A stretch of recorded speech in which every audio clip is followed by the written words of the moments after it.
My father tapped the loan file, his voice like a slamming steel door. "Sign for your brother, or walk out and do not come back."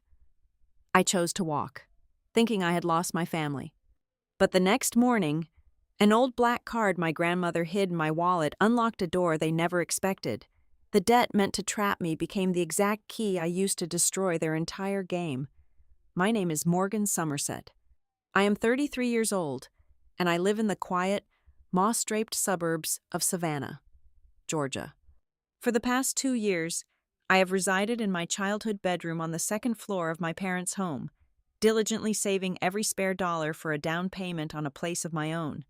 I work as a risk compliance specialist at North Ledger Compliance Group. My entire professional life is built on anticipating disaster, analyzing loopholes, and protecting corporate assets from reckless decisions. I am the kind of woman who is always precisely 10 minutes early to every meeting. My credit score is spotless, sitting at an impeccable 820. I pay my bills 2 weeks before they are due. Responsibility is not just a character trait for me, it is a survival mechanism. It is the only way I have managed to maintain any sense of personal control in my life. To our extended relatives and the neighbors, the Somerset family is a pillar of respectability. We are the absolute picture of a well-ordered, successful Southern household. But inside these walls, the reality is a completely different, suffocating structure. My father, Douglas Somerset, dictates the reality of our family through a cold, heavy silence. He does not yell or throw things. He simply withdraws his approval until the temperature in the room drops below freezing, forcing everyone around him to comply with his unwritten rules. My mother, Elaine, is his perfect counterpart. She is an absolute master at turning pressure into a twisted form of love. She weaponizes guilt, dressing up every unreasonable sacrifice as doing something for the family. And then there is my younger brother, Rhett. He is 29 years old, effortlessly handsome, and possesses a silver tongue that could sell ice in a blizzard. Rhett is a serial entrepreneur, which is simply a polite way of saying he refuses to hold down a real job. He changes careers the way the wind shifts. 5 years ago, it was a boutique boat towing service that swallowed $50,000 of family money before sinking in under 8 months. 3 years ago, he started a commercial generator repair business that short-circuited after exactly 1 year because he forgot to pay the liability insurance premiums. Now, his latest obsession is a post-storm cleanup company. Every single time he crashes and burns, my parents sit around the living room and rewrite the narrative. They talk about how the market was against him, how his business partners cheated him, or how it was just a stroke of terrible luck. It is never his lack of discipline. It is never his fault. Tonight, Douglas had demanded I cancel my evening plans and come downstairs for dinner. His exact words on the phone were that we needed to have a family talk. I arrived in the dining room right on time at 6:30 in the evening. But the moment I walked in, my stomach tightened. The atmosphere was overly prepared. The heavy silver cutlery was perfectly aligned. The roast dinner was already sliced and arranged on the good china. The air was thick and heavy.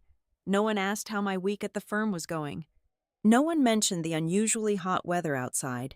It felt exactly like walking onto a theater stage where the other 3 actors had already rehearsed their lines and were simply waiting for me to hit my mark. We had barely finished eating when Douglas made his move. He wiped his mouth slowly with a linen napkin, reached over to the side console, and produced a thick, neatly bound manila folder. He slid it across the polished mahogany table until it stopped right in front of my plate. "What is this?" I asked, staring at the bold letters printed on the cover. "Tide and Timber Recovery Services," Douglas said, his voice flat and authoritative. "Rhett's new company. He has the municipal contracts lined up. He has the trucks ready to lease. The bank is ready to issue the commercial loan, but they need a guarantor. They need someone with a completely clean credit history to co-sign." I opened the folder. My eyes scanned the documents with the practiced speed of a compliance officer. The principal loan amount was staggering, nearly $300,000, but that was not what made my blood run cold. Hidden beneath the standard loan terms, buried near the back, I found a secondary set of papers, It was a document titled Member Consent and Authorization. I read the fine print. It explicitly referenced an underlying asset, a commercial property holding, that was being used to cross-collateralize the debt. I had never heard of this property in my life. Furthermore, my name was printed at the bottom of the page, waiting for my signature to legally bind me as an operating member of a corporate structure I knew absolutely nothing about. This was not a simple cosign. This was a legal snare. "There is a member consent page buried in here," I said, my voice tight as I looked up at my father. "This document ties me to an asset I do not own. It does not even explain what the asset is. I am not just guaranteeing a loan for Rhett. This paper makes me a liable party for a corporate entity. You are asking me to take on unquantified corporate risk." I closed the folder firmly and pushed it away from me. "I cannot sign this." Elaine slammed her wine glass down onto the table. The delicate crystal rang sharply in the quiet room. "Morgan Somerset," she snapped, her voice trembling with manufactured outrage. "How can you be so incredibly selfish? Your brother has a real opportunity here, a chance to finally build his future, and you want to sit there analyzing papers to find an excuse not to help? You are so ungrateful. You always try to stand on the outside and judge us when your family actually needs you." Rhett leaned back in his chair, picking at a piece of bread. He looked at me and flashed that lazy, half-smirk he always used when he knew I was backed into a corner. "Come on, Morgan," he drawled, rolling his eyes. "You are overthinking it. As usual, it is just a little signature. A formality for the bank guys. They just need to see your perfect little credit score to push the paperwork through. You are not going to be the one to ruin my entire career before it even starts, are you?" He knew exactly what he was doing. He knew I despised being painted as the villain who ruined family harmony. He was playing the exact chord they had tuned for my entire life. I turned my gaze back to my father. I thought he might explain the mysterious property. I thought he might at least attempt to negotiate or show me the rest of the financial statements. Instead, Douglas stood up slowly. He looked down at me, his eyes devoid of any paternal warmth. They were the cold, calculating eyes of a man looking at a tool that refused to work. "Sign the loan for your brother," Douglas said, each word dropping like an anvil. "Sign it right now, or you can pack your bags and move out of this house tonight." The silence that followed was deafening. I looked around the table. Elaine sat perfectly straight, her face a mask of righteous indignation. Rhett was still smirking, supremely confident that I would fold under the pressure. Douglas loomed over the table, an immovable wall waiting for my absolute obedience. The realization hit me with the force of a physical blow. This was not a spontaneous argument born out of dinner-table frustration. This was a calculated, orchestrated ambush. They had deliberately withheld information. They had prepared the emotional attacks, and they had set the trap, fully expecting me to surrender my financial safety just to keep the peace. I did not sign. My hands remained flat on the edge of the mahogany table, my fingers trembling just enough for me to press them down harder against the wood to hide the shaking. Douglas did not shout. He did not slam his fists. He simply nodded, a slow, terrifying confirmation of my defiance. He pushed his heavy chair back, the wood scraping harshly against the intricate dining room rug, and walked deliberately down the hallway to the front entrance. I heard the loud click of the brass deadbolt turning. He pulled the massive oak door wide open, letting the humid, sticky evening air spill into our perfectly climate-controlled house. "If you no longer want to be part of this family," my father said, his voice echoing off the high ceilings of the foyer, cold and absolute, "then you can step outside right now and choose your own future." I stood up. My legs felt like lead weights, but I forced my knees to lock and my feet to move forward. I looked over at Elaine, expecting the usual theatrics, the sudden tears, the desperate pleading to keep the peace. There was none of that. She walked calmly into the adjacent mudroom and returned carrying a flimsy canvas tote bag. She shoved it roughly into my arms. I looked inside the dark fabric.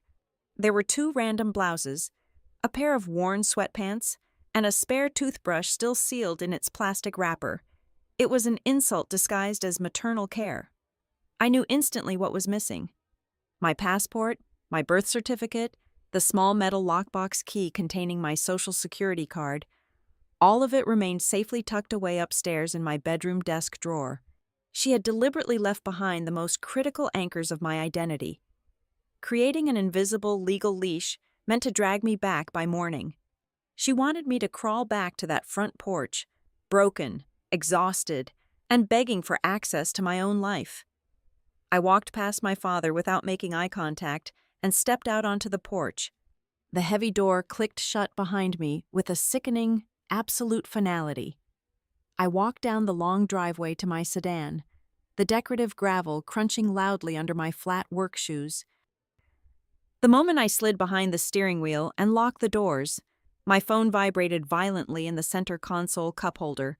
The bright screen illuminated the dark interior of the car. It was a text message from Rhett. "Do not overreact. You always do this. Just show up on time tomorrow morning to sign the papers, and this is all done." I stared at the glowing letters, my chest tightening with a mix of fury and disbelief. He genuinely believed this was just a dramatic temper tantrum.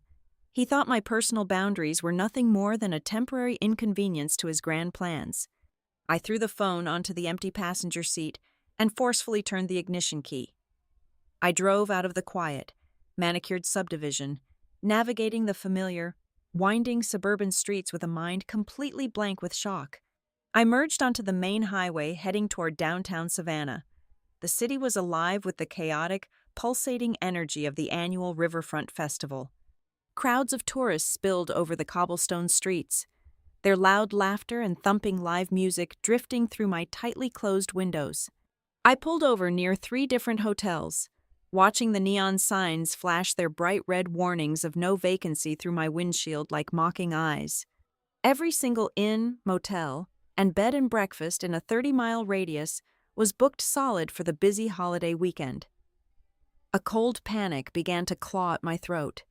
I had a perfectly healthy bank account, but absolutely nowhere to spend the money to buy myself a safe place to sleep.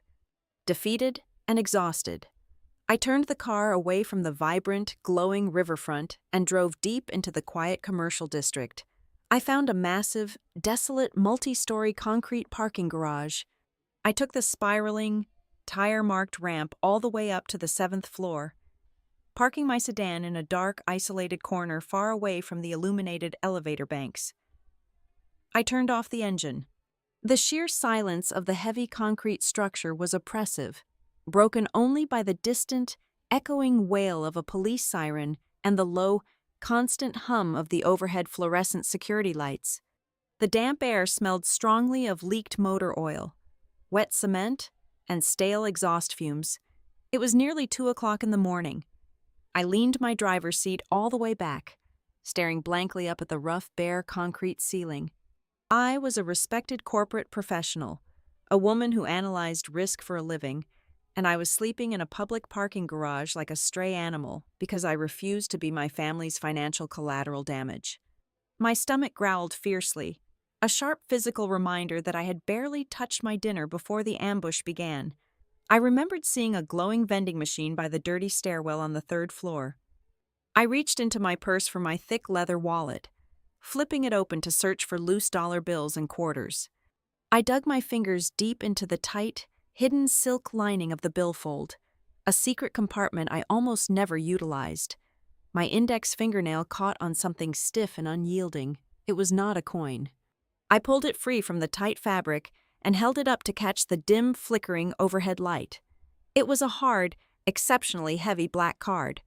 The sharp edges were lined in solid silver, though the metal was heavily scratched, tarnished, and worn from years of silent neglect. A sudden, powerful wave of memory washed over me, thick and entirely disorienting. It was the card my grandmother, Vivian Somerset, had given me on the afternoon of my 18th birthday. She had pulled me aside into her private study, far away from my father's watchful, controlling eyes. The room had smelled of old parchment and her signature lavender perfume. I could still clearly picture her sharp, highly intelligent face and the specific way she had gripped my hands with a surprising, fierce strength when she pressed the cold plastic into my palm. "Listen to me very carefully. Morgan," Grandmother Vivian had said, her voice dropping to a harsh, urgent whisper that commanded absolute attention. "There will come a day in this family when you are backed into a terrible corner. If one day you are forced to use your good name to save someone who outright refuses to save themselves, use this card. Do not speak of it to your father. Do not mention a single word to your mother. Only use it when you're completely alone." Back then, as a naive teenager, I had completely dismissed the dramatic speech. Grandmother Vivian was old money, a wealthy woman who deeply loved complex riddles, locked mahogany drawers, and holding quiet secrets over people's heads. I truly thought it was just the eccentric paranoia of an aging, theatrical matriarch. But tonight, sitting shivering in a cold, dark car, exiled from my own childhood home, her whispered words were no longer a mysterious family riddle. They were a chilling, incredibly precise prophecy. She had known. She had known exactly what Douglas would eventually attempt to do to me. I flipped the heavy black card over in my trembling hands. The matte surface was mostly smooth, entirely void of any modern magnetic strip or digital microchip, but near the bottom edge, etched in tiny, elegant silver lettering, was a specific name and an address. Sterling Ledger Fiduciary. It was followed by a street number located deep in the heart of the city's old financial district, a historic neighborhood dominated by imposing stone facades, heavy iron gates, and private institutions that did not advertise their exclusive services to the general public. I did not sleep a single minute.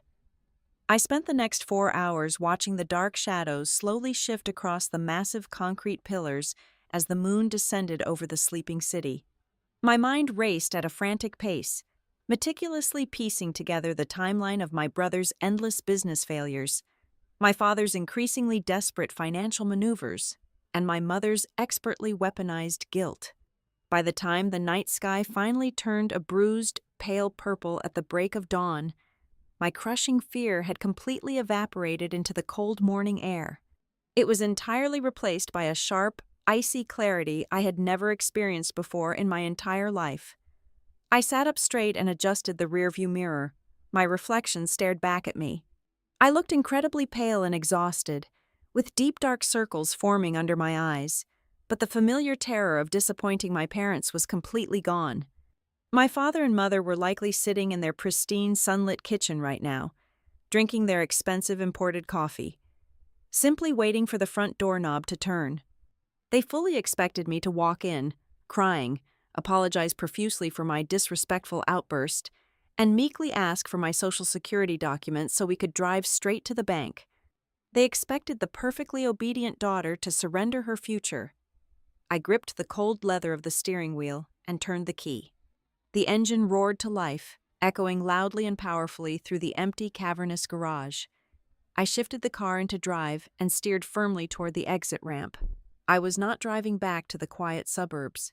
I was not going to beg for a cheap canvas bag of my own clothes. As the bright morning sun finally broke over the historic Savannah skyline, casting long golden shadows across the pavement, I set my dashboard navigation for the old financial district. For the very first time in my entire existence, I was taking a hard road that Douglas Somerset had not paved, crossing a strict boundary he could not guard, and following a path my family could no longer control. Sterling Ledger Fiduciary sat on a sharp corner of a narrow cobblestone street, housed in an imposing limestone building that lacked any welcoming signage. There were no bright glass storefronts displaying interest rates, no friendly tellers waving from behind open counters. There was just a heavy, polished brass plaque mounted firmly beside a set of massive, dark oak double doors. I pulled them open at exactly 9 in the morning, stepping out of the bright coastal sunlight and into a completely different world. The interior felt less like a financial institution and significantly more like a high-end, heavily guarded mausoleum. The air was unnaturally chilled and carried the faint, expensive scent of lemon oil, old parchment, and quiet authority. The floors were a flawless checkerboard of black and white marble, leading to a single, imposing mahogany reception desk. Behind it sat a woman in a perfectly tailored charcoal suit, typing silently on a recessed keyboard. She barely glanced up as I approached, her eyes sweeping quickly over my wrinkled work clothes from the day before. "May I help you?" she asked. Her tone was perfectly polite, yet completely laced with the subtle, chilling implication that I was definitely lost and standing in the wrong building. I did not say a single word. I simply placed the heavy black card flat on the polished wood surface between us. The receptionist stopped typing instantly. Her eyes locked onto the scratched silver edges of the plastic. The polite dismissal vanished from her face, replaced in a microsecond by a sharp, rigid professionalism that bordered on alarm. She did not ask for my name. She did not ask for my identification. She picked up a heavy wired telephone handset and pressed a single button. "Mr. Cross," she said quietly into the receiver. "We have a client presentation at the front desk." "Yes." A contingency marker. Within 2 minutes, a man appeared from behind a set of thick, frosted glass doors at the end of the hall. Julian Cross appeared to be in his late 50s, impeccably groomed, wearing a bespoke navy suit. He possessed the silver hair and the calm, deeply assessing eyes of a man whose entire career was built on handling the most dangerous secrets of very wealthy people. He walked straight toward me, his gaze dropping immediately to the card still resting on the desk. "Please, follow me," Julian said, his voice smooth and devoid of any welcoming warmth. He led me down a long, silent corridor lined with heavy closed doors. There were no nameplates, just Roman numerals etched into the frosted glass. He ushered me into a windowless room dominated by a sleek, dark conference table and a single, glowing computer terminal. He gestured for me to sit in a leather chair, then took the seat directly opposite me, sliding the black card toward himself across the dark wood. "I must verify the etching code," Julian explained, pulling a small, silver magnification loupe from his breast pocket. He inspected the back of the card in absolute silence. I watched a tiny muscle twitch rapidly in his jaw. He set the loupe down carefully and looked directly into my eyes. His expression was incredibly tight, guarded, and entirely serious. "Before we proceed," Julian began, his voice dropping an octave, echoing slightly in the soundproofed room, "I am strictly required to ask you a specific question, verbatim from the principal client's instructions. You came here alone this morning, after being pressured by your family to sign a financial obligation. Is that correct?" The air rushed out of my lungs. I sat completely frozen in the expensive leather chair. It was exactly what had happened 12 hours ago. The chilling precision of the question felt like a ghost reaching out from the grave, placing a cold, heavy hand directly onto my shoulder. "Yes," I managed to whisper, my throat incredibly dry.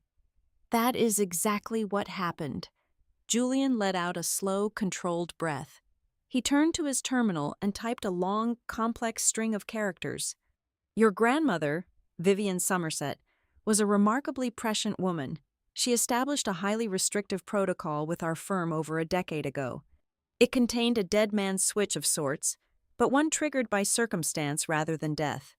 She left highly specific activation instructions that only possessed legal validity if you were actively coerced to use your identity or your legal standing for a transaction involving your immediate family." "I thought the card was for an account," I said, trying to steady my shaking hands. "An emergency fund so I would not be stranded."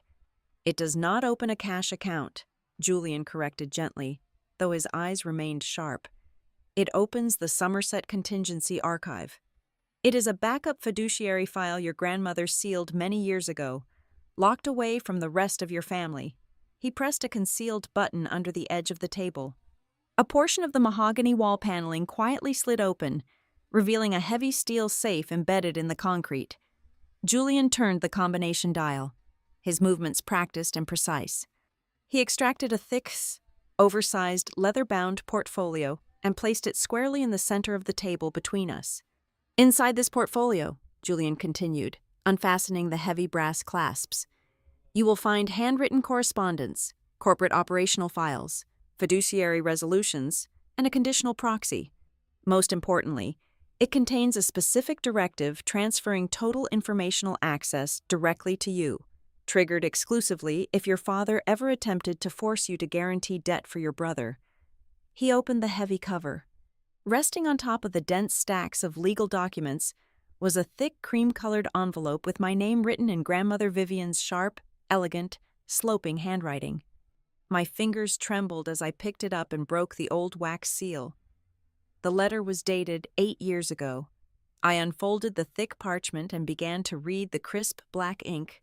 My dearest Morgan, if you are reading these words, then my absolute worst fear has come to pass, and Douglas has finally backed you into a corner you cannot simply charm your way out of. You must understand something fundamental about your father. Douglas is not afraid of losing money. He is terrified of losing the ability to use other people as a buffer for Rhett's inevitable failures. He views his family not as a sanctuary, but as a series of usable assets. I am leaving you the tools to break the glass he has placed over your entire life. I swallowed hard. Vivian had seen right through the polished, perfect veneer of the Somerset family. She had recognized the deep rot at the foundation while everyone else was busy admiring the freshly painted walls. Julian rested his hands flat on the table, drawing my attention back to the massive pile of documents inside the portfolio. The archive you have just unlocked pertains entirely to Blackwater Yard Holdings, he said. I frowned, a deep confusion cutting through the intense emotional weight of the letter. Blackwater Yard? You mean the commercial riverfront warehouse district? My father manages that property. He has owned it for decades. He manages it, Julian corrected, his tone incredibly sharp and precise. He has certainly acted as though it is his personal property for a very long time. However, the files within this archive paint a drastically different picture of the legal ownership structure. The loan you were asked to sign last night was not a simple commercial guarantee. That document was merely the bait. What exactly is a conditional proxy? I asked, my voice barely above a whisper, pointing to a document bearing a massive red legal seal. Julian leaned forward, his hands steepled together. It is a legally binding mechanism. In the event of a specific, predetermined catalyst, which in this case was the attempted financial coercion by your father, the proxy activates immediately. It transfers a designated block of voting rights and informational access directly to you. It bypasses standard corporate disclosure protocols because, legally speaking, as of 5 minutes ago when I verified the etching code on that card, you are no longer an outside observer. What am I then? I asked, feeling the room spinning slightly around me. You are the key holder, Julian stated flatly. Your father has operated his entire life under the assumption that the doors to Blackwater Yard Holdings were permanently locked from the inside, controlled entirely by him. He was completely unaware that your grandmother had a duplicate key forged, and that she placed it in your pocket. I stared at the thick stacks of paper, the dense paragraphs of complex legal jargon, the official notary stamps. I had walked through the brass doors of Sterling Ledger Fiduciary desperately seeking a simple explanation for a terrifying $300,000 commercial loan. I had wanted a way out of a trap so I could go back to my quiet, safe life. But as I sat in that chilling, silent room, listening to the quiet hum of the climate control and looking at the undeniable, devastating proof my grandmother had meticulously gathered, a terrifying realization settled deep into my bones. The issue at hand was not the paperwork waiting for me on the dining room table. The real issue was that the entire foundation of the Somerset family's power, the generational wealth my father used to control us, and the authority he wielded like a weapon, was built on a massive, hidden fault line. And by sliding that old, scratched black card across the reception desk, I had just triggered the earthquake that was going to shatter their entire world. The heavy oak door to the conference room opened with a soft click. A woman walked in carrying a thick leather briefcase. Julian introduced her as Tessa Vale, the lead fiduciary attorney assigned to the Somerset Contingency Archive. Tessa did not offer a warm smile or polite pleasantries.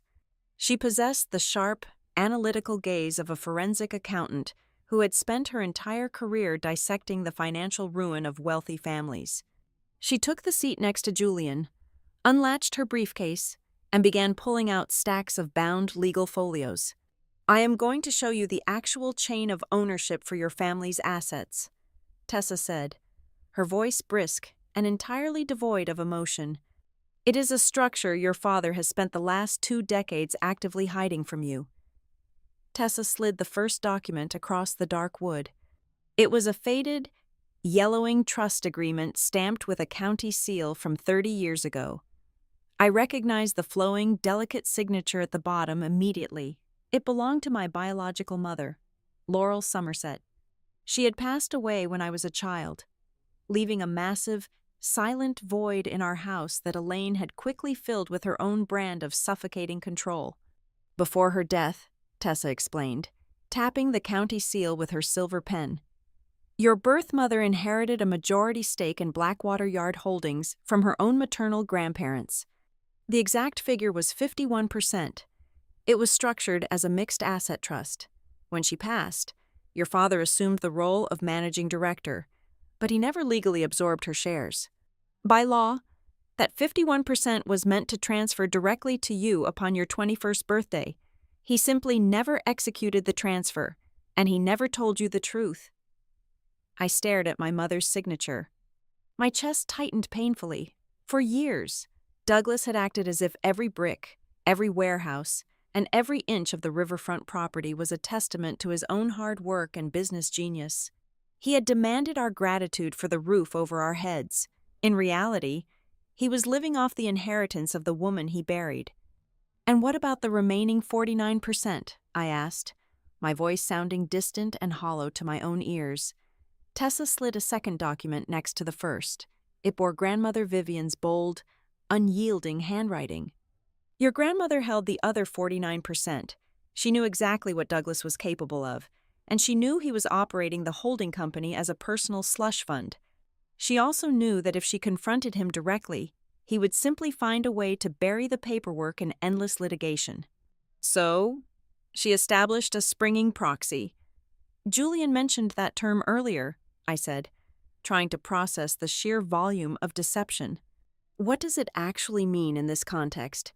"It means," Tessa leaned forward, her dark eyes locking onto mine, "that the moment you walked into this building and activated that black card under the condition of financial coercion, a legal tripwire snapped. Your grandmother's entire 49% voting right transferred instantly and irrevocably to you. Combine that with the 51% you are legally entitled to inherit from your mother, and the picture becomes incredibly clear.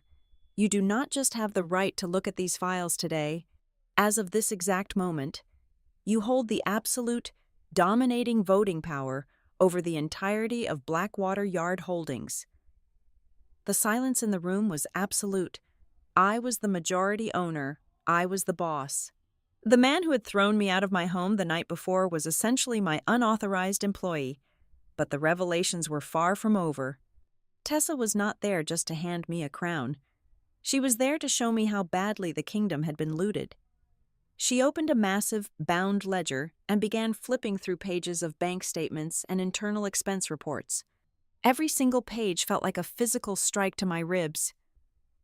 "Over the past 7 years," Tessa stated, her finger tracing a long line of red ink, "Douglas has systematically siphoned capital out of Blackwater Yard Holdings. He disguised these withdrawals under incredibly vague line items.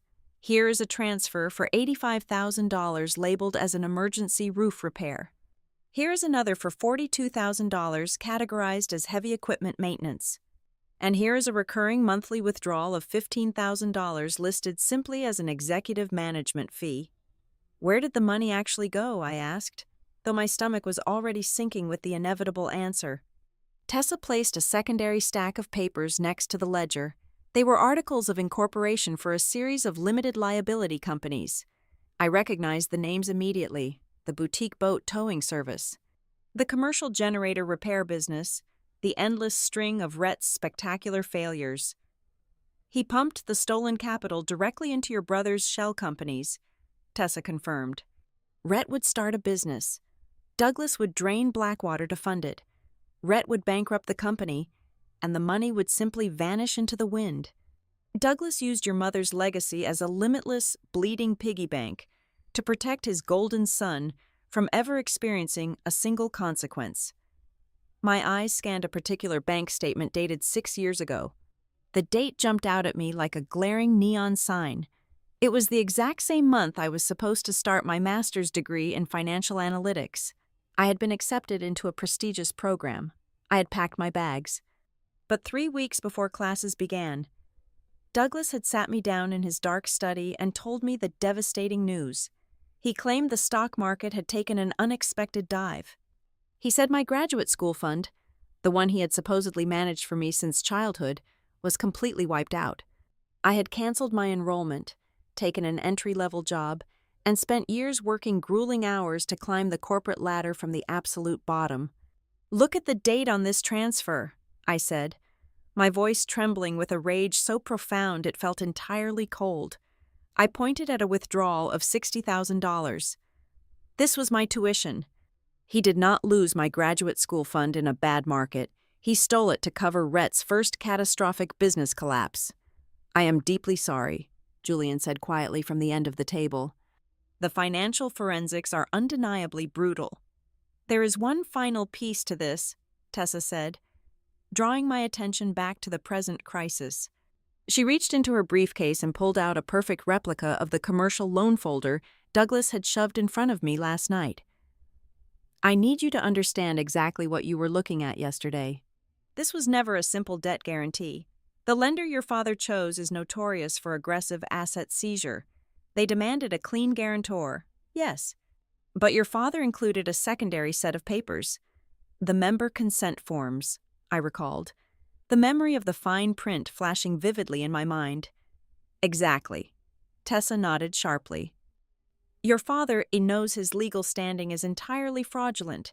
He knows he cannot technically pledge Blackwater Yard as collateral because he does not actually own it.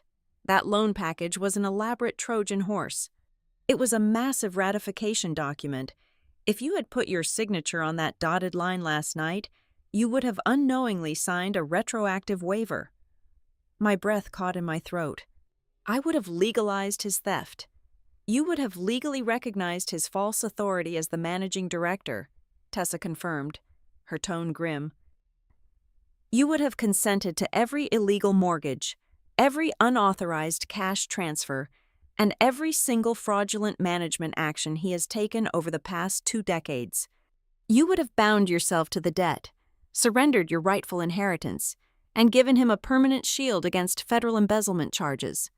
He needed your signature to close the trap on your own life." I sat back heavily in the leather chair, staring blankly at the mountain of evidence spread across the mahogany table. The dizzying, blinding truth washed over me, stripping away every single illusion I had ever held about my family. When I drove to the old financial district this morning, I was a heartbroken, discarded daughter seeking a safe place to hide. I had felt pathetic, lonely, and entirely disposable. But as I looked at the signatures of my mother and my grandmother, a fundamental shift occurred deep within my mind. I stood up from the table. The oppressive weight of my father's expectations evaporated, replaced by the hardened steel of a compliance officer staring at a massive, unforgivable fraud. I was never just a daughter to them. I was never a sister to Rhett. I was the human padlock they had desperately tried to keep in the dark. I was the single legal linchpin holding their entire criminal structure together, and now I held the hammer. Tessa did not waste a single minute allowing me to process the shock. By early afternoon, she had completely transformed the silent conference room into a high-stakes forensic command center. She brought in a colleague, a financial forensic specialist named Miles Trent.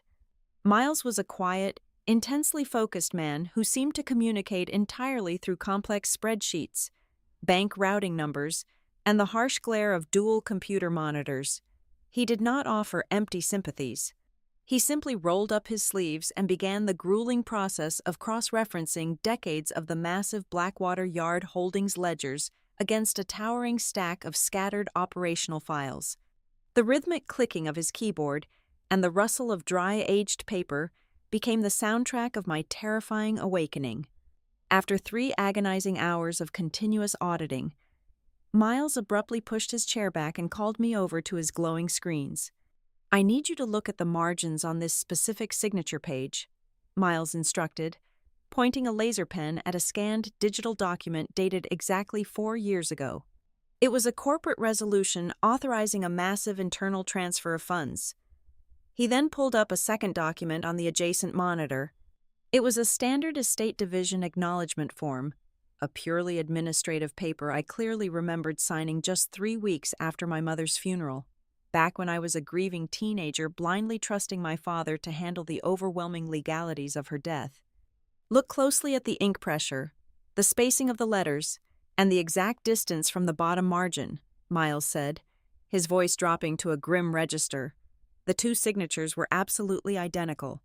Every single loop, every slight hesitation in the pen stroke, and every microscopic millimeter of blank space matched with impossible perfection.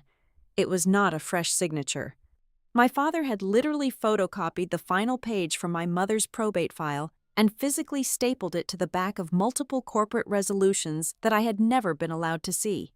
"It is a crude splice," Miles explained, pulling the original paper copies from a folder to show me the faint, telltale shadow lines left by a copy machine glass. "While it might require a grand jury subpoena and a sworn handwriting expert to formally prove criminal forgery in a courtroom, for our immediate purposes, it is absolute, undeniable proof.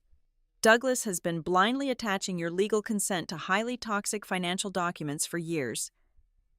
A cold, prickling sensation washed over my scalp. My father had not just lied to me, he had actively weaponized my grief, turning the paperwork of my mother's death into a blank check for his own illicit operations. But Miles was relentlessly digging deeper, his digital excavation moving at a blistering pace. He isolated a specific, repeating string of outgoing wire transfers from the main Blackwater operating account. They were all vaguely categorized in the ledger as external contractor payments for heavy machinery rentals and warehouse foundation repairs. Miles exported the vendor names and cross-checked them against state corporate registry databases. The results painted a devastating picture of organized theft. He found 4 separate limited liability companies receiving the bulk of the cash. Every single one of them shared the exact same post office box address located in a strip mall on the edge of town, and they all routed back to a single, automated forwarding phone number. When Miles dug into the registered agent filings, the final layer of smoke cleared. The listed agents were not legitimate construction foremen or vendors. They were a rotating cast of former fraternity brothers and drinking buddies directly linked to Rhett. The money was never paying for property maintenance. It was being systematically funneled straight out of the holding company and into Rhett's pockets through a phantom network of ghost companies, designed specifically to bleed the family asset dry while looking like legitimate overhead. The most terrifying revelation, however, came when Miles finally cracked the disbursement schedule for the brand new commercial loan Douglas had tried to force upon me the previous night. Rhett had sworn at the dinner table that the money was exclusively for leasing heavy trucks and purchasing post-storm cleanup equipment to secure municipal contracts. That was a complete and utter fabrication. Miles traced the intended routing destinations for the pending funds outlined in the lender agreement. Almost 80% of the capital was earmarked to quietly extinguish a toxic, interlocking chain of private, high-interest debt. The remainder of the money was scheduled to pay off severe, unpublicized litigation fees for a series of contractor lawsuits, and to cover a massive balloon payment on a predatory bridge loan that was coming fully due in less than 48 hours. The pieces slammed together in my mind with brutal clarity. The ultimatum at the dining room table was never a sudden burst of patriarchal anger or a lesson in family loyalty. It was an act of pure, unadulterated panic. Douglas needed my flawless financial profile to force the loan closed before the absolute final hour. He was desperately trying to use my name to pave over a crater of illegal activity that was mere inches away from a catastrophic public collapse. The sheer scale of the liability was staggering, and it immediately triggered my professional instincts. I realized instantly that if this fraudulent structure detonated while my forged signature was attached to it, The resulting blast radius would completely obliterate my career. As a risk compliance officer, my entire professional existence relied on an impeccable, bulletproof ethical record. I left the sterile, chilling environment of Sterling Ledger Fiduciary and drove straight to my corporate office at North Ledger Compliance Group. I did not stop at my cubicle. I bypassed the break room and marched directly to the executive suite, demanding an emergency, closed-door meeting with the head of our internal legal department and my direct supervising manager, a seasoned executive named Sarah. I sat in the brightly lit, modern office and laid out the bare, undeniable facts. I informed them, clearly and without shedding a single tear, that my personal identity and financial credentials were actively being targeted for severe misuse by my immediate family in a fraudulent commercial transaction. I formally requested that they place a hard, immediate lock on my employment verification records, flag my file for security breaches, and notify the compliance board that I was preemptively separating myself from a pending legal disaster. I expected them to look at me with pity, or worse, to view me as a massive operational liability and ask for my resignation. Instead, choosing brutal honesty and taking absolute control of my own narrative provided a completely unexpected source of armor. Sarah leaned forward across her polished desk. She did not look shocked or concerned about my performance. Instead, her expression hardened into a look of deep, protective professional anger. "Morgan," Sarah said quietly, her voice steady and fiercely supportive, "I am incredibly glad you came to us directly today. I was actually planning to pull you aside this afternoon.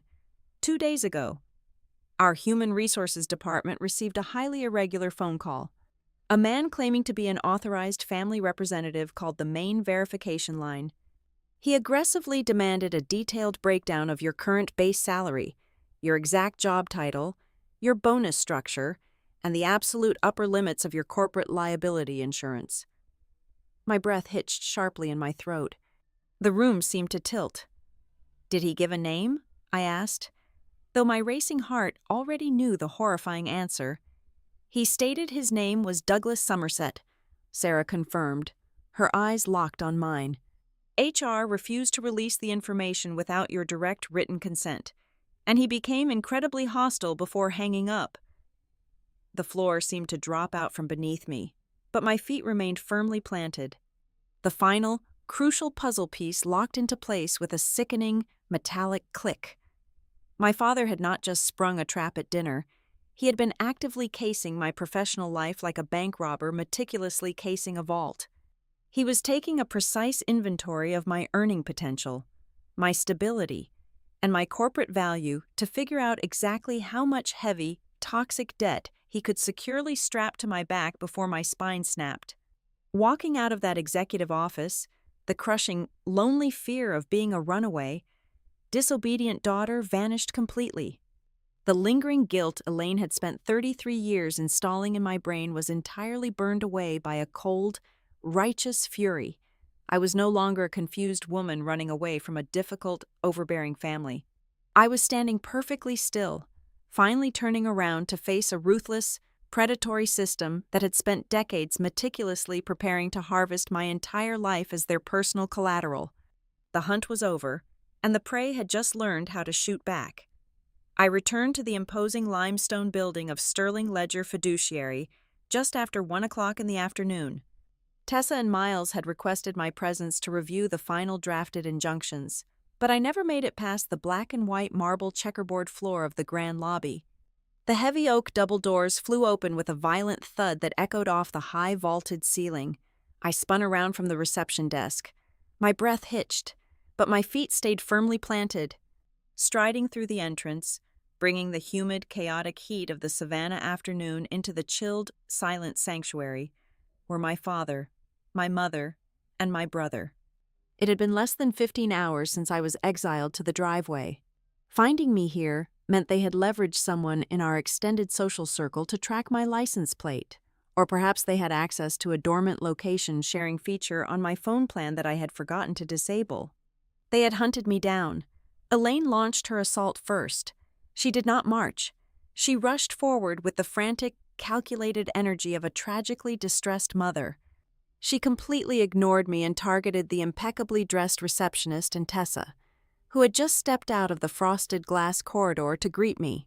"I am so incredibly sorry for this disruption," Elaine announced, her voice pitched loud enough to carry across the massive room, trembling with perfectly manufactured sorrow. "You must excuse my daughter. Morgan has been under an immense amount of pressure at her corporate job. She is having a severe mental breakdown. She has not slept. She ran away from home in the middle of the night, and she is in absolutely no condition to be signing legal documents or managing any kind of paperwork. We are here to take her straight to a doctor." It was a brilliant, vicious tactic. If she could convince these high-powered attorneys that I was experiencing a psychotic break, she could invalidate any legal maneuvers I attempted to make. Douglas stepped forward next. He did not yell. He adjusted his silk tie and cast a look of deep, patriarchal exhaustion around the opulent room. He looked at Tessa with the condescending smirk of a man who believed he owned every room he entered. "My wife is right," Douglas said, his voice dripping with cold authority. "Whatever ridiculous scavenger hunt Morgan has dragged your firm into, it ends right now. I know exactly what is in that safety deposit box. My late mother, Vivian, was a deeply paranoid woman in her final years. She suffered from severe senile paranoia. She left behind a trail of confusing, meaningless traps just to cause drama. Morgan is an overly emotional, easily confused girl who is letting outside vultures manipulate her against her own flesh and blood. He was trying to shrink me. He was trying to stuff me back into the tiny, obedient box he had built for me over 33 years. But before I could even open my mouth, Rhett pushed past our parents. The charming, effortless golden boy routine he had displayed at the dinner table was completely gone. His handsome face was twisted into an ugly, bitter sneer. He was sweating profusely through his expensive linen shirt. "Are you seriously doing this, Morgan?" Rhett spat, pointing an accusing finger directly at my face. "Are you really this desperate for attention?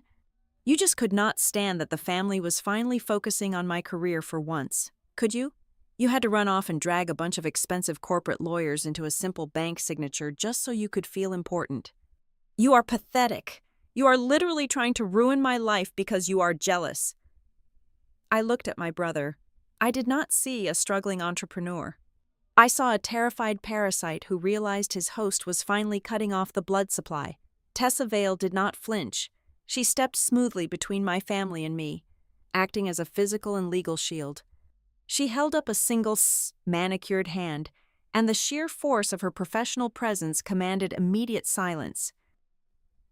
"Let me make something abundantly clear to all three of you," Tessa stated, her voice as hard and sharp as cut glass.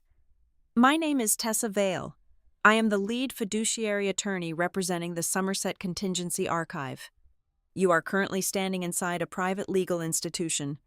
From this exact second forward, every single word you speak, every threat you make, and every manipulative accusation you hurl at my client will be officially recorded as documented acts of financial coercion against the majority voting heir of your holding company."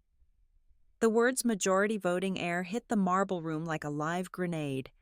Elaine gasped, her hand flying to her pearl necklace.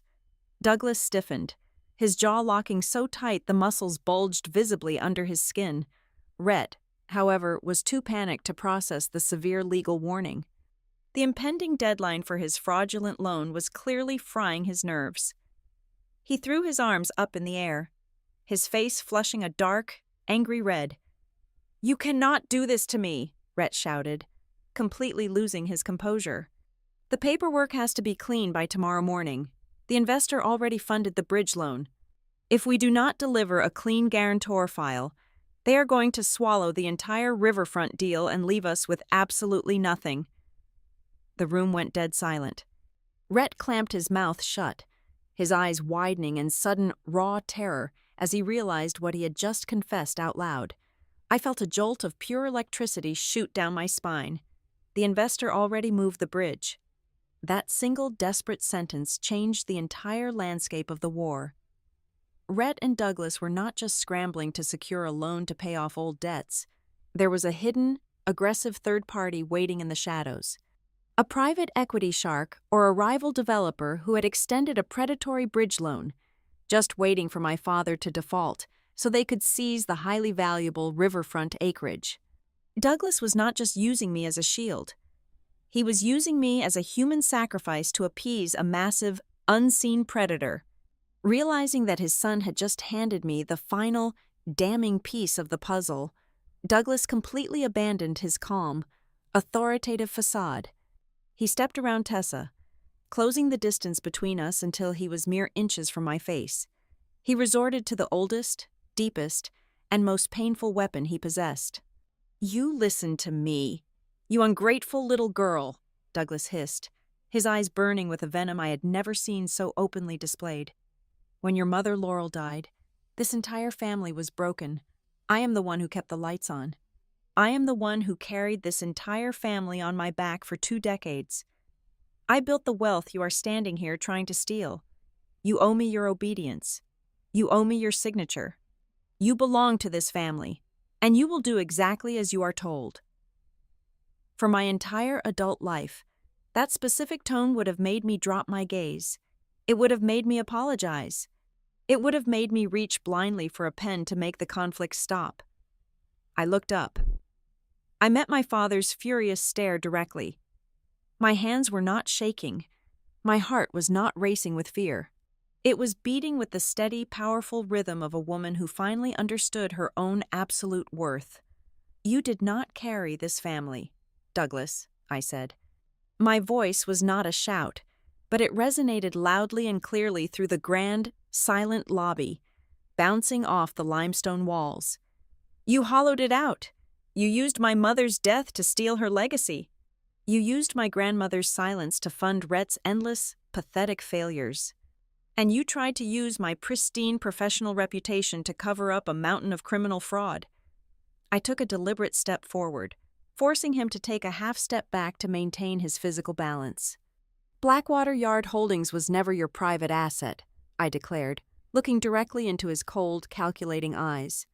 "It was never your property to leverage, and it was certainly never your property to secretly sell to a shadow investor. You are a fraud. And from this exact moment forward, you no longer have the right to claim that company. You no longer have the right to sign those ledgers. And you absolutely no longer have the right to call me your collateral." I watched the transformation happen in real time. Douglas Somerset, the man who had controlled my entire universe with a single, disapproving glance, froze completely. His eyes widened slightly, not with anger, but with profound, paralyzing shock. It was the very first time in his entire life that he truly saw me. He did not see the quiet, dutiful daughter he could throw out of his house to force a surrender. He saw a woman who possessed the exact legal coordinates to completely destroy his empire. He saw the executioner holding the blade directly over his neck.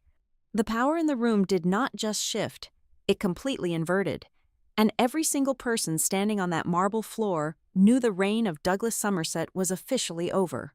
We did not return to the lobby after security escorted my parents and brother out of the building.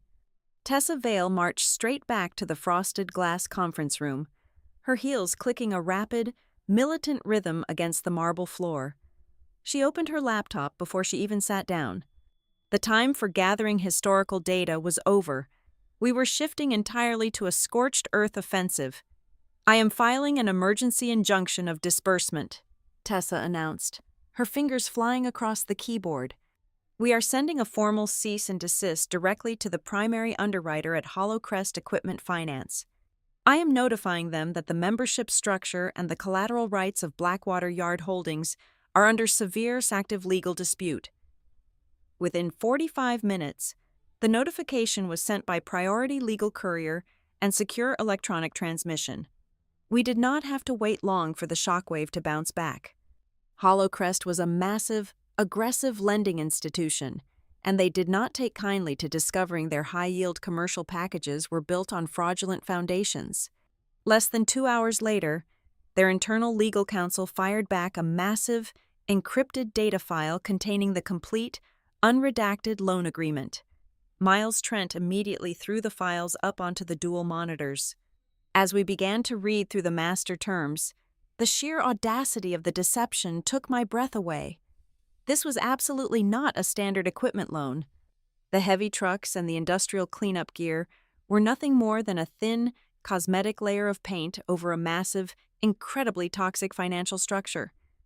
It was a multi-tiered corporate refinancing package. The lender was demanding a total pledge of the holding company cash flows, a complete restructuring of several older, defaulting credit lines, and the physical real estate value of the riverfront warehouse district as the ultimate, non-negotiable collateral. "Look at this revenue projection schedule," Miles said, his voice laced with professional disgust as he highlighted a specific column on the screen. "Rhett stood in your dining room and swore he had municipal contracts locked in for post-storm cleanup. That was a complete fabrication." Miles pulled up the supporting documents Rhett had submitted to the bank. They were not binding municipal contracts. They were simply letters of expressed interest from a few local county offices. Generic form letters stating they might consider his firm for future bidding processes if a natural disaster occurred. They carried absolutely zero guaranteed revenue value. The bank knew these letters were weak, Tessa pointed out, tapping the screen. That is precisely why they demanded a guarantor with your flawless, unblemished credit history, and why they demanded the holding company as the backstop. They were perfectly willing to fund a high-risk gamble as long as they had a wealthy, established entity to cannibalize when Rhett inevitably failed. But the most sickening detail emerged when Miles traced the actual intended distribution of the funds. The vast majority of the money was never going to buy a single piece of heavy machinery. The disbursement schedule clearly outlined that over 70% of the incoming capital was instantly earmarked to plug massive, gaping holes in Douglas's private ledgers. It was designed to quietly pay off the shadowy, high-interest bridge loan that Rhett had accidentally mentioned in the lobby. The rest of the money was slated to cover a series of obscure, undocumented cash advances that Rhett had already pulled and squandered months prior. I was staring at the screen, processing the sheer volume of lies, when my eyes caught a reference code buried deep in the table of contents. It pointed to an appendix, labeled Exhibit G, which had conveniently been excluded from the neatly bound manila folder my father had pushed across the dining table the night before. "Pull up Exhibit G," I instructed Miles, my voice unnaturally calm. He clicked the file. The document materialized on the screen, and the final, horrifying truth of my father's grand plan stared back at me in stark black and white. It was an operational liability transfer agreement. It explicitly stated that in the event of a default, bankruptcy, or failure to meet the monthly cash flow covenants, the primary management burden and all associated legal liabilities would immediately shift to the co-signing member. My name was typed meticulously on the primary signatory line. My father did not just want me to use my good credit to secure the cash. He had meticulously designed a legal trapdoor. When Rhett's fake business collapsed, and when the shadow investors came to collect their predatory bridge loan, Douglas planned to pull a lever and drop me directly into the fire. He was actively setting me up to become the sole operating member of a bankrupt, fraudulent structure. I would be the one facing the aggressive corporate collection agencies. I would be the one legally responsible for the missing millions. I would be the human shield standing between Douglas Somerset and federal prison. "He was going to completely destroy you," Tessa said quietly, reading the same paragraph over my shoulder. "This is not just financial negligence. This is a premeditated execution of your entire future." "Hollowcrest just froze the entire file," Miles announced suddenly, looking at a new incoming email. "Their legal team has placed a hard stop on all pending disbursements. They are officially demanding a full, independent verification of the entire Blackwater Yard ownership chain before they move a single cent. Douglas just lost his funding. The bridge loan deadline was approaching rapidly. My father was now trapped in a cage of his own making, completely cut off from the capital he desperately needed to survive the week. Almost immediately, my phone, which had been sitting silently on the conference table, began to vibrate, and then it vibrated again and again. A relentless, steady stream of notifications flooded the screen. I picked it up and opened my messages. The smear campaign had officially launched. There were texts from my Aunt Clara, asking why I was trying to send my own father to the hospital with a stress-induced heart attack. There was a long, aggressive voicemail from my older cousin, accusing me of being a greedy, ungrateful child who was being brainwashed by sleazy downtown lawyers to steal the ancestral property. Elaine had clearly activated the family network, spinning a frantic, tragic narrative where I was the unstable villain trying to ruin a perfectly loving home out of pure spite. They were spreading the story to the extended family, the neighbors, and the tight-knit country club community they valued above all else. I scrolled through the messages, reading the horrible names my own relatives were calling me. Yesterday, reading these words would have shattered my heart. Yesterday, the sheer terror of being outcast by my family would have sent me rushing back to the suburbs to apologize and beg for forgiveness. But sitting in that cold, brightly lit conference room, staring at the irrefutable, documented proof of my own intended destruction, I did not feel a single ounce of sorrow. I felt an incredible, overwhelming sense of liberation. I reached for the power button on the side of my phone. I did not type a single reply. I did not attempt to defend my character or explain the complex corporate fraud to a group of people who were determined to misunderstand me. For 33 years, I had twisted myself into knots trying to be the perfect, compliant daughter. I had sacrificed my own education, my peace of mind, and my financial security to protect the fragile illusion of the Somerset family. I had spent the entire morning agonizing over whether refusing to sign that loan meant I was betraying my own blood. I pressed the button and held it down until the screen went completely black. This was the exact moment the agonizing internal debate finally died. I was not betraying my family. I was simply refusing to let them sell me to the highest bidder. The guilt that Elaine had so carefully cultivated inside my chest completely evaporated, leaving nothing behind but cold, hardened resolve. The defensive phase of this war was officially over. By late Friday afternoon, I signed a 6-month lease on a tiny, fully furnished studio apartment on the 3rd floor of a brick walk-up on the east side of the city. It was incredibly bare. There was a simple twin bed, a small laminate desk, and a galley kitchen that barely fit a single person.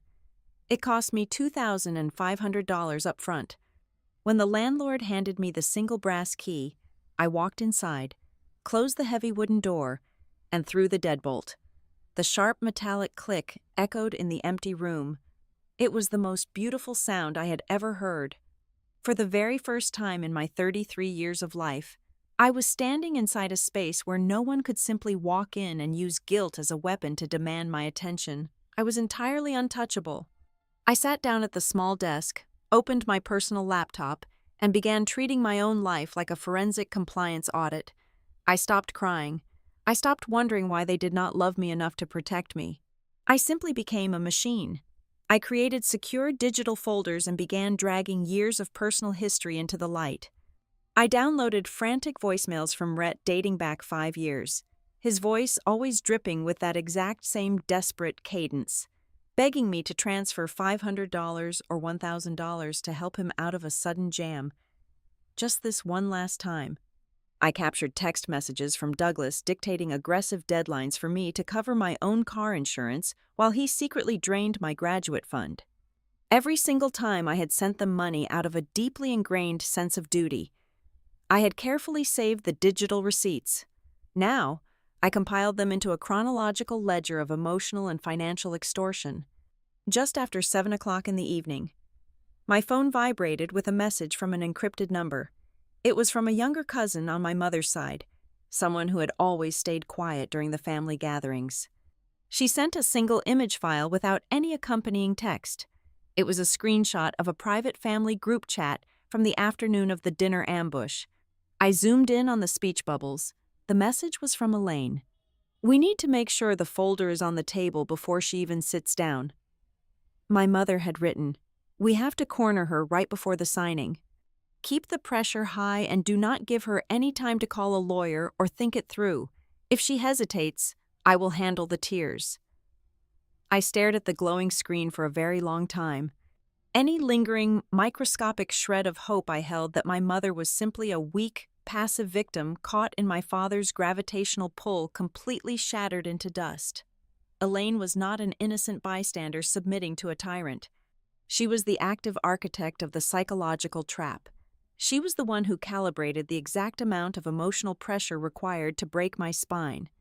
That screenshot was the final severing of my childhood bonds. I deleted her contact information from my phone entirely. The next morning, I drove out to a quiet, sunlit retirement community on the edge of the county. I had an appointment with Nora Bell.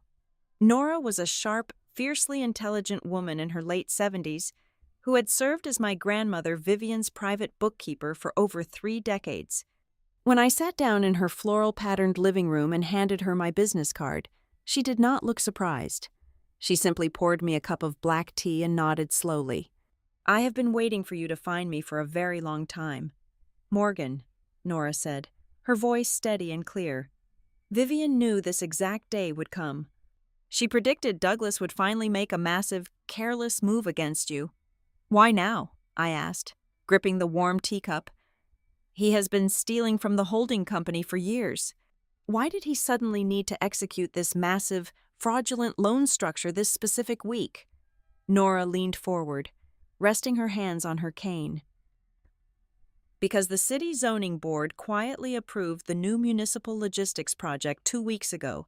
The Deepwater Port is expanding directly toward Blackwater Yard. Your family's riverfront warehouse district is no longer just a collection of rusty metal buildings. Over the next 6 months, the land is going to be officially reevaluated. The market value is about to skyrocket by at least $20 to $30 million. I stopped breathing for a second. The scope of the greed was monstrous. "Douglas knows he does not hold the legal controlling shares," Nora continued. "If the property is sold or redeveloped under the new valuation, the proceeds legally bypass him and go directly into your trust. He needed to secure absolute, unbreakable control of the entity before the new appraisal hit the public record. He needed to bury your ownership rights under a mountain of toxic debt and legal waivers so he could seize the windfall for himself and Rhett."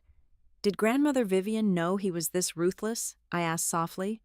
"Vivian refused to give him full operational control while she was alive for one very specific reason," Nora stated, her eyes hardening. "She told me once that Douglas does not look at human beings and see family or friends. He looks at people and only sees an exploitable asset. She knew the moment you became valuable to his survival, he would try to consume you. That is why she built the contingency archive." I left Nora's house feeling a profound, chilling clarity. I drove to the city and met Tessa at the firm. I did not ask her what our options were. I sat down and told her exactly what we were going to do. "File the preservation orders," I instructed Tessa, my tone leaving absolutely no room for debate. By 3 o'clock that afternoon, Tessa formally served Douglas and Rhett with an aggressive spoliation of evidence letter, legally barring them from deleting a single email, shredding a single receipt, or altering any digital ledgers related to Blackwater Yard Holdings. Simultaneously, she issued a formal, binding summons for an emergency member meeting, compelling Douglas to appear and answer to the majority shareholder. Finally, she submitted a draft demand to the state commercial court for an immediate, independent, third-party forensic audit of the entire corporate structure. We were locking every single exit door in his burning building. On Monday morning, I walked into my office at North Ledger Compliance Group. The underlying, gnawing fear of a public family scandal that had plagued me for my entire career was completely gone. I sat at my desk and looked at the complex corporate risk models I analyzed every single day. The calmer and more detached I became, the more the great, terrifying myth of Douglas Somerset began to unravel. I had spent my whole life viewing my father as an untouchable, brilliant patriarch, but looking at his actions through the cold, objective lens of a compliance officer, I saw nothing but a pathetic string of amateur incredibly sloppy financial crimes. His entire empire was built on forged signatures, fake vendor accounts, and intimidation. Without the heavy, suffocating cloak of family authority to protect him, he was just a desperate, aging con artist running out of time. I looked out the window at the city skyline. I was no longer a victim trying to survive the wreckage of a broken family.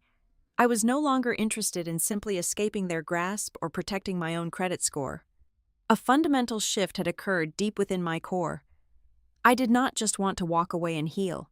I wanted to completely and permanently dismantle their entire capacity to ever do this to me, or anyone else, ever again. I was the key holder now, and I was going to change the locks on everything they loved. The initial verification phase of my absolute majority control was officially finalized on Tuesday morning. I sat in the familiar frosted glass conference room at Sterling Ledger Fiduciary, signing my name across the heavy vellum pages that legally cemented my power. As I set the heavy silver pen down, Julian Cross did not close the portfolio. Instead, he stood up and gestured toward the far wall of the room. "There is one final protocol." "Morgan," Julian said quietly, his voice lacking its usual crisp, detached professionalism. It held a rare, somber weight. "When your grandmother established the contingency archive, she created a secondary depository. The etching code on your black card could only unlock it after your voting proxy was formally verified and recorded by our firm. You have now met that requirement." He walked over to the mahogany wall paneling, pressing a different concealed mechanism. A smaller, perfectly square steel drawer slid forward silently. Julian did not reach inside. He simply stepped back, offering me the space. My hands felt strangely heavy as I reached into the cold metal box. I pulled out 3 distinct items. The first was a second thick envelope bearing Grandmother Vivian's handwriting. The second was a small, archaic digital audio recorder. The third was a folded sheet of faded blue stationery. I recognized the delicate, flowing script on the blue paper instantly. It was the exact same handwriting I had seen on the trust documents just a few days ago. It belonged to my mother, Laurel. I opened my mother's letter first. It was dated mere weeks before her sudden death. As I read the fragile, yellowed paper, the air in the room seemed to grow incredibly thin. Laurel had not been entirely blind to my father's true nature. In her final months, she had discovered the terrifying truth. She realized Douglas had already begun siphoning the family assets to create a massive, hidden bailout fund for Rhett, who was barely a teenager at the time, but already exhibiting a reckless disregard for consequences. My mother had been quietly gathering the legal paperwork to force a strict, independent accounting firm into Blackwater Yard Holdings to lock Douglas out of the cash flow. She simply ran out of time. Her health deteriorated faster than her legal strategy, but she did not leave me completely defenseless. Laurel had managed to execute one single, devastating maneuver before she passed away. I unfolded a certified addendum attached to the back of her letter. It was an amendment to the core operating bylaws of Blackwater Yard Holdings. The legal language was incredibly dense, but the ultimate meaning was absolute and lethal. Laurel had inserted a specialized termination clause. It stated unequivocally that any managing director who utilized psychological coercion, financial blackmail, or fraudulent documentation to obtain the signature or consent of a direct bloodline heir would instantly and permanently forfeit their management position. Grandmother Vivian's second letter explained the rest. I broke her wax seal and read the sharp, unforgiving words. Vivian had known about Laurel's hidden clause. She had intentionally buried it deep within the contingency archive, keeping it completely hidden from Douglas for over 2 decades. She transformed my mother's dying wish into a silent, perfectly engineered legal bear trap. It was designed to sit entirely dormant until the exact moment Douglas finally crossed the ultimate boundary by trying to force me to sign a fraudulent loan. He had to spring the trap himself. Vivian's letter also contained a harsh, clarifying truth. I did not choose you to hold the key, because you were my favorite grandchild, she wrote, her ink pressing deeply into the paper. I chose you because you were the only person in this entire corrupted house who never once demanded that the holding company serve as a shield for Rhett's failures. You are the only one who actually understands the concept of a consequence. You possess the spine that your father entirely lacks. Tears blurred my vision. hot and painful. I was not just fighting for my own survival anymore. I was executing the final, desperate protective measure of two women who had watched the men in our family destroy everything they touched. I picked up the small digital audio recorder. My thumb hovered over the play button. I had not heard my mother's voice in over 20 years. I pressed it, and a soft, static-filled whisper filled the silent conference room. "Morgan, my sweet girl." Laurel's voice crackled through the small speaker, weak but vibrating with an intense, desperate clarity. "If you are hearing this, things have gone terribly wrong. I need you to listen to me very carefully. You do not have to save the family by agreeing. Sometimes, saving yourself is the exact and only way to end the wrong." I closed my eyes, letting her words sink directly into my bones. You do not have to save the family by agreeing. For 33 years, I had believed that saying yes was the only way to earn my place at their table. I had believed that absorbing their chaos was the definition of love. My mother's voice reached across 2 decades to finally absolve me of a duty I never should have carried. My phone, sitting face up on the polished mahogany table, lit up with a sudden, glaring notification. I had unblocked Rhett's number earlier that morning purely to monitor his level of panic. He sent a massive, rambling text message that took up the entire screen. "Morgan, you have to stop this right now." The message read, the digital words practically vibrating with frantic terror. "The bank lawyers are asking completely insane questions about the ownership structure. The bridge investors are threatening to seize the riverfront by Friday. If you do not call your lawyers off and sign the guarantor paperwork by tomorrow morning, Dad is going to lose absolutely everything. We are going to be ruined. Do not do this to us." I read the message twice. I did not feel a single drop of guilt. I did not feel the familiar, sickening twist of anxiety in my stomach. Rhett's words were entirely devoid of any apology for the massive fraud he had tried to pin on my name. He did not care about the truth. He did not care that he had almost destroyed my entire professional life. His only concern was that his endless stream of illicit funds was finally running dry. He was insisting that I sacrifice my entire well-being just to keep his life comfortable. I darkened my screen and slipped the device deep into my handbag. When I walked out of Sterling Ledger Fiduciary that afternoon, the heavy Savannah heat felt different. It no longer felt oppressive. It felt like raw energy. I was no longer operating out of anger. Anger was a messy, unpredictable emotion that made people make stupid mistakes. My father and brother were currently drowning in anger and panic, wildly flailing as the water rose above their heads. I had transitioned into something far more dangerous. I possessed the absolute, terrifying calmness of a woman who fully understood every single rule of the game. I held the undeniable forensic evidence. I possessed the legal authority, the hidden bylaws, and the blessing of the women who came before me. I knew exactly where the board was set, and I knew that tomorrow morning, Douglas Somerset was going to walk into the final closing room fully expecting to break me, completely unaware that he was stepping directly into the jaws of a trap he had spent 20 years building with his own hands. The closing room at Hollowcrest Equipment Finance was located on the 40th floor of a sleek glass skyscraper downtown. The meeting was scheduled for exactly 10 o'clock on Friday morning. I knew precisely how my father had envisioned this day. He expected me to walk through those heavy glass doors at 10:15, my eyes red from crying, exhausted by days of silent treatment and family guilt. He anticipated that I would slump into the designated guarantor chair and blindly sign my name just to make the relentless pressure stop. When I entered the boardroom precisely at 9:55, flanked by Tessa Vale and Miles Trent, Douglas was sitting at the head of the massive polished granite table. His posture was relaxed. A confident, victorious smirk played on his lips. He genuinely believed I had brought corporate lawyers simply to negotiate the minor terms of my own surrender. "Morgan," Douglas said smoothly, steepling his fingers together, "I am glad you finally came to your senses. We have the notary waiting. Let us get this over with so we can all go home and put this unpleasantness behind us." I did not walk toward the empty leather chair positioned in front of the thick stack of signature pages. I remained standing.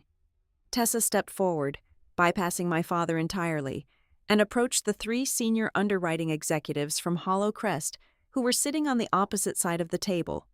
She unclasped her heavy leather briefcase and withdrew a stack of bound, red-sealed legal folios, sliding one directly in front of the lead bank representative. "Good morning," Tessa announced, her voice echoing sharply in the cavernous room. "My name is Tessa Vale. I am the lead fiduciary attorney representing the majority voting shareholder of Blackwater Yard Holdings. We are not here to negotiate a guarantee. We are here to serve formal notice that the managing director of the holding company, Douglas Somerset, has been officially and permanently removed from his position, effective immediately." The confident smirk vanished from my father's face as if it had been wiped away by a physical blow. He shot out of his chair. "What kind of absolute nonsense is this? I am the sole managing director of that entity. This woman is having a breakdown." The lead underwriter ignored Douglas, flipping open the red folio. Tessa did not miss a single beat. She laid out the entire, devastating chain of ownership right there on the granite table. She presented the original trust documents proving my late mother held 51% of the asset. She produced the legally verified springing proxy activated by grandmother Vivian, instantly transferring the remaining 49% voting power directly to me. She presented the sworn affidavit confirming the forged signature splices on the internal corporate resolutions. "Furthermore," Tessa continued, her tone relentless, "we have formally enacted a termination clause embedded in the corporate bylaws by Laurel Somerset prior to her passing.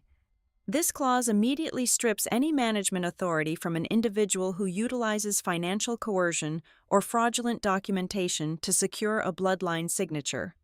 Before the bank executives could even fully process the ownership dispute, Miles Trent stepped forward and connected his secure tablet to the boardroom projector. The massive screen on the wall flickered to life, illuminating the dark room with damning spreadsheets.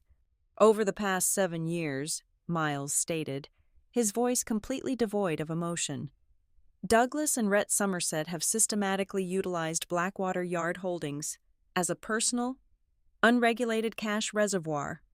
We have traced hundreds of thousands of dollars flowing out of the primary holding accounts into 4 distinct shell companies. These companies provided 0 actual services and were registered to direct associates of Rhett Somerset. They disguised these massive thefts as management fees and emergency maintenance costs." Miles clicked to the next slide, bringing up Exhibit G, the hidden liability transfer agreement from the loan package. The loan package submitted to this institution was entirely fraudulent. The principal funds were not intended for equipment leasing. They were allocated to quietly extinguish a toxic, high-interest bridge loan held by a predatory third-party investor. And as you can see by this concealed appendix, Douglas Somerset intended to trigger a deliberate default, subsequently shifting the entire corporate liability burden onto his daughter, who was deliberately kept blind to the underlying structural decay. The reaction from the Hollow Crest executives was instantaneous and brutal. Commercial lenders deal in risk, but they run from outright criminal fraud. The lead underwriter slammed the red folio shut, his face pale with fury. He looked directly at Douglas. "This transaction is officially terminated," the banker declared harshly. "We are freezing the entire application file. We will be notifying our internal fraud division, and we expect a full independent audit report on this property before the end of the business week. Do not ever bring a file to this institution again." The executives packed their briefcases and marched out of the room, leaving a suffocating silence in their wake. The bridge loan was dead. The funding was gone. The carefully constructed facade of the Somerset Empire had just collapsed into a pile of worthless rubble in less than 10 minutes. Douglas stared at the empty chairs, his breathing shallow and ragged. He turned to me, his face twisting into a mask of desperate, ugly rage. He tried to reach for the exact same weapon he had used my entire life. "You have completely destroyed this family," he hissed, his voice shaking. "You have dragged the Somerset name through the mud. You have shattered the honor of your ancestors just to prove a petty point. You are a disgrace to the legacy I built for you." I looked at the man who had terrified me for 33 years. He did not look powerful anymore. He looked incredibly small. I felt absolutely nothing but a cold, heavy truth settling into my bones. "Honor does not lie in who holds the keys to the house," I replied, my voice steady and completely devoid of fear. "Honor lies in who finally stops using their own daughter as human collateral." Rhett, who had been standing frozen in the corner of the room, completely lost whatever fragile grip he had left on his composure. The reality of his impending financial ruin finally crashed over him. He lunged forward, slamming his hands onto the table. "It was just borrowing the cash flow. We were going to put it back once the municipal contracts paid out. If you had just kept your mouth shut and signed the paper like you were supposed to, everything would have been fine." "Morgan, you ruined it." Tessa raised an eyebrow, pulling a small digital recorder from her pocket and placing it on the table. "Thank you for the verbal confirmation. Rhett, your recorded admission of prior knowledge regarding the fraudulent cash flow structure will be incredibly useful during the upcoming civil litigation for the unauthorized corporate withdrawals." Rhett choked on his own breath, stumbling backward as if he had been burned. In his blind panic, he had just stripped away his only legal defense. There was no dramatic screaming match after that. There were no police officers rushing in with steel handcuffs. The ending of this war was far more clinical and infinitely more devastating for a family obsessed with image and control. We gathered our documents and walked out of the glass skyscraper, leaving Douglas and Rhett standing alone in the silent boardroom. They had lost everything. They lost access to the wealth. They lost the prestigious reputation they hid behind, and most importantly, they lost the person they had always relied on to absorb their failures. In the weeks that followed, I used my legally verified control to place Blackwater Yard Holdings into a strict, independent receivership. The auditors swept through the accounts, paving the way for a massive, clean restructuring of the asset ahead of the new city zoning valuation. I did not move back to the suburbs. I stayed in my small, quiet apartment, building a life that belonged entirely to me. One bright Sunday afternoon, I drove out to the old cemetery on the edge of town. The oak trees cast long, peaceful shadows over the manicured grass. I walked up to the polished granite headstone bearing my grandmother Vivian's name. I reached into my coat pocket, pulled out the scratched, heavy black card with the silver edges, and placed it gently against the warm stone. It was no longer a desperate escape route hidden in the lining of a wallet. It was a physical testament, an absolute proof that there are certain doors in this world that will only open the exact moment a woman finally stops asking for permission to live her own life. Thank you so much for listening to my story today. I would love to know where you are listening from. So please drop a comment below so we can connect and share our thoughts together.